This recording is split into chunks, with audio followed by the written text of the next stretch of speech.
Hi everybody, Dan Illman along with Woodbine racing analyst Jeff Bratt. Welcome to the Woodbine Play of the Day for Saturday, September the 29th. Nice card at Woodbine. The feature race, Jeff's the Ontario Damsel. But a fun race is part of the 20-cent pick four, and it's race number 10. It's 7 furlongs. It's a starter handicap. And let me read the conditions for our friends at home. For 3-year-olds and upward, which have started for a claiming price of $20,000 or less in 2017 or 2018. But the reason it's called the Lady in Red Handicap is because it is solely for chestnut fillies and mares. Let's throw up the field. It surely seems like an interesting race, a nice spectacle, and a decent betting race. And you know what? This is something that Woodbine tried last year. We had what was called the gray handicap, and we had, I think, about 12 or 13 gray horses on the turf. And at the top of the stretch, it was so cool to see them at the top of the lane. So I'm really looking forward to this race to see what we have in store. And the big thing that you mentioned, this is a handicap event, so you have to look very closely at the weights. We have the high weight in here at 126, and the low weight in the field is at 110 pounds. So the racing secretary has handicapped the race for us a little bit. We'll see if we agree with his assessment or not. And let's start with the low weight down on the rail. That's She's Got Friends, a debut winner at Belterra Park, of all places, on the dirt. And after watching that race, I thought she received a very fast pace to rally into. It was nice to see her win her career debut. But let's just say this is a big ask, facing multiple winners in the Synth for the first time. Definitely is, but I mean, it's not too often in a debut you see a horse come from 10 lengths out of it to win. So I was impressed. But yeah, it's a dramatic move up in class for this one. I don't blame the Connects for taking a shot, because one thing that they've done here at Woodbine to make sure this race is filled with a decent field is the pot's $50,000 for a race like this. So that's a pretty good chunk of change for an event that we have here at race number 10. And that's why we've got a nice big field, including the number 2 Northern Fern, who I thought ran pretty well on the turf last time out. She finished ahead of a couple of next out winners. Yep. One of those who came back to win at Fort Erie on the dirt with a pretty solid 75 Beyer speed figure. Third start of the form cycle for Northern Fern. This is a filly that seems equally as good on synthetic as she is on turf. And the barn's starting to get it on a bit of a roll as well. They were really slow to start the campaign. I don't know why, but for whatever reason, I've just found traditionally this is a fall barn, and they do well at this time this season. So on paper, seems to be maybe a little bit overmatched, but really lightly raced this season, which I think is a plus, because I think a lot of horses at this point have danced a lot of dances. A horse that I want to use in the pick 4 is the number 3 Bella Figura, who just seems like in good form right now, and she was getting in good form for some low-profile connections, and she was claimed out of her last race by a barn over the past year that is 3 for 12 with over a $6 return on investment with newly claimed horses. Now, in her most recent race, I thought she was in deep water on the turn. Yeah. She was under a full-out drive. It looked like she wasn't going to get there. She showed a lot of guts and determination. I think she fits very well from a class standpoint, and I like this claim. Hey, you know what? The fractions were not in this one's favor on that day. They went very slow up front, and according to my notes, she was the only horse to come from an off-the-pace position to win on the Tapeta on that day, too. So I thought she overcame a bunch of obstacles.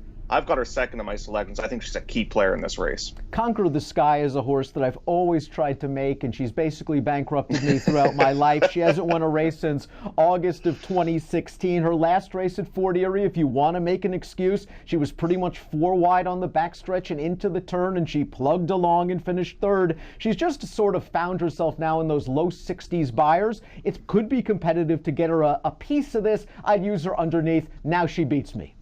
Yeah, that's the way the game goes, right?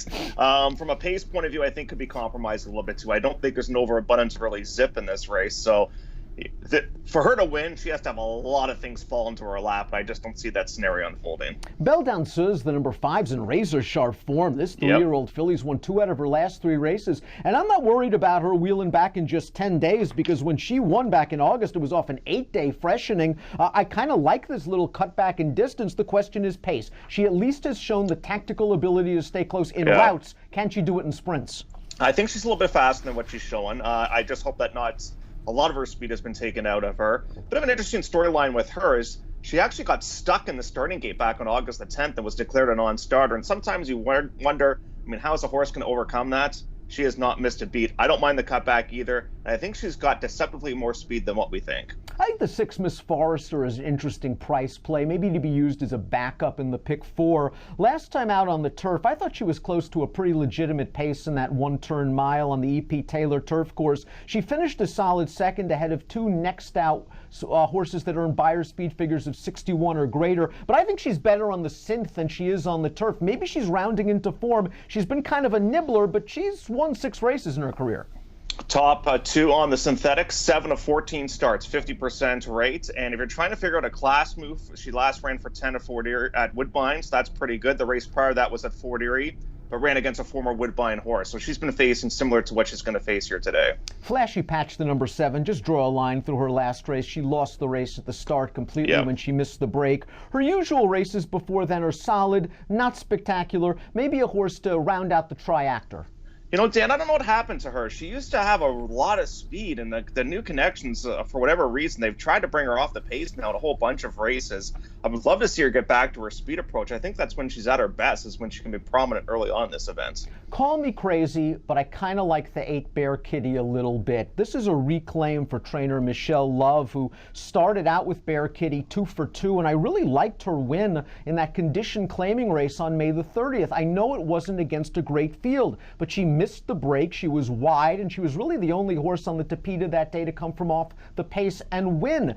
Then she was claimed out of that race, and I think she's been overmatched in her last 3 races, most recently chasing an odds-on favorite through a slow pace, and I just don't think that worked out for her. Whether she fits here from a class standpoint, that's a question, but I'm getting 20-1 Patrick Husbands and a barn that has won with this filly in the past. Right, and I think what happened to her is I think her confidence got taken out of her. They threw her right into the Lady Angela right off the claim, and I mean, she lost by 13 lengths on that day. And for a horse that was 2 for 2 going in, that's a bit of a rude awakening. So, you know, it might take them a little bit to build the horse back up, but I know this is a bit of a barn favorite. That's why they claim the horse back. And Husbands, for whatever reason, has some real synergy with this horse, and the barn does as well. So she is better than what she's shown us as of late. The horse to beat, however, though, is the number 9, Unseen Angels, for so many reasons. She's 6-5 on the morning line, a prolific winner, 10 of 24 starts, and going out for Norm McKnight, who had a big day yesterday. On Wednesday, it just seems like Unseen Angels ticks all the boxes, class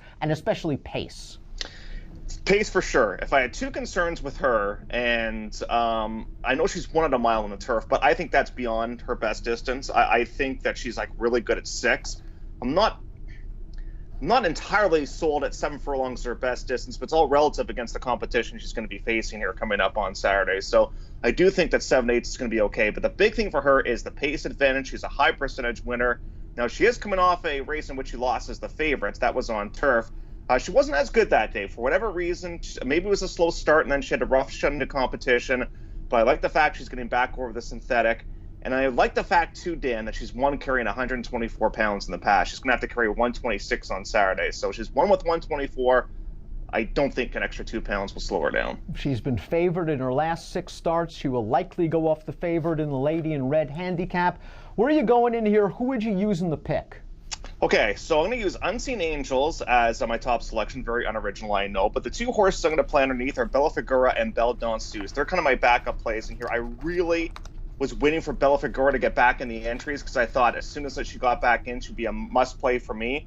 I was kind of hoping it would be in against like 20,000 claimers, but I don't blame the connection for taking a shot because, as we said, the purse here is $50,000. And if Unseen Angels, for some reasons, gets hooked up in a bit of a pace battle or some other things develop, she might be a little bit vulnerable, but I like Bella Figura and I like Belle Danseuse underneath. I might play Bear Kitty to win as a stab. She's going to be double-digit odds. I liked what she did for this barn, is now claimed back. We'll see if she can handle this sort of competition. She gets in relatively light to the favorite at 112 pounds, and I think she has enough speed if she breaks, which is a problem for her, to stay close to the pace. But in the pick, I would, of course, want to lean on the 3 Bella Figura, the 9 Unseen Angels. To me, these are just very logical horses, but I want to give Bear Kitty a chance. In race number 10 at Woodbine, the Lady in Red handicap, the Saturday Woodbine Play of the Day. Best of luck.